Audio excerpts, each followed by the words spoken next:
যদি আপনি নিজেকে পরিবর্তন করতে পারেন, নিজের পরিবারকে কুআনফুসিকুম জাহান্নামের আগুন থেকে নিজেকে নিজের পরিবারকে হেফাজত করতে পারেন, খোদার ইজ্জতের কসম আপনাকে নিয়ে হাশরের ময়দানে আমার নবী গর্ব করে বলবে আমার উম্মত হয়। সুবহানাল্লাহ। আবু হুরায়রা রাদিয়াল্লাহু তাআলা যখন শুনলেন যে পরিবারকে হেফাজত করতে হবে, সবসময় নবীজির কদমে পড়ে থাকতেন, বসে থাকতেন। হাদিসে এসেছে প্রায় 2 বছর বসে আছেন। নবীজি বলে, আবু হুরায়রা কি চাও, কি জন্য এখানে বসে থাকো? বলে, ইয়া রাসূলুল্লাহ আপনি তো বলেছেন মা বাবার খেদমত করতে, উম্মি উম্মি উম্মি 3বার মার কথা বলেছেন, একবার আবি বাবার কথা বলেছেন, এখন আমার মা তো কাফের।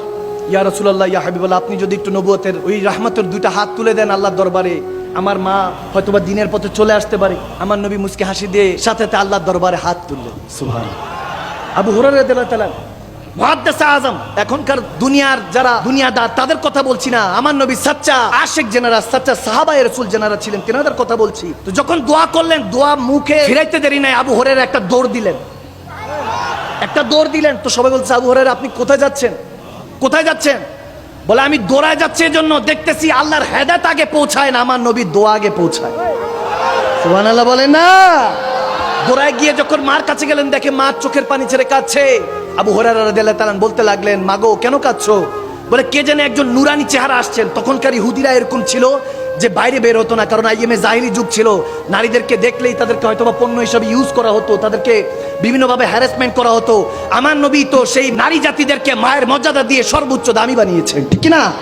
ওনারা সবসময় পর্দার মধ্যে থাকতেন। ইহুদি নাসারা যারা ছিলেন ওই সময়কার কাফেররা, তারা নিজেদেরকে পর্দার মধ্যে রাখতেন। এখনকার রেডিমেড মুসলমানরা পর্দায় থাকতে চায় না।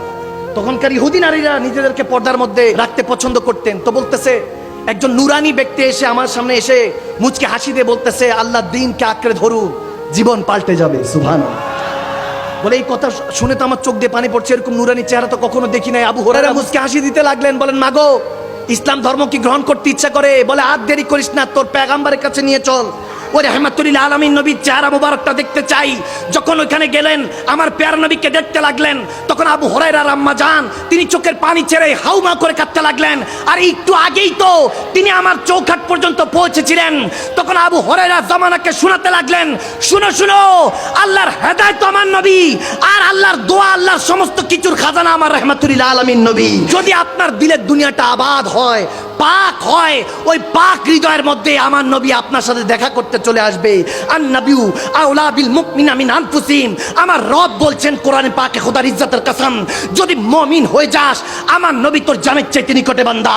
আর যখন জানের চাইতে নিকটে, নাহনু আকরাবু ইলাইহি মিন হাবলিল ওয়ারিদ, আর আমি শাহরকের রগের চাইতে নিকটে। বললাম, আল্লাহ তুমি বাইরে, তোমার বন্ধুকে তুমি জানের চাইতে নিকটে, ভিতরে কেন রাখছো?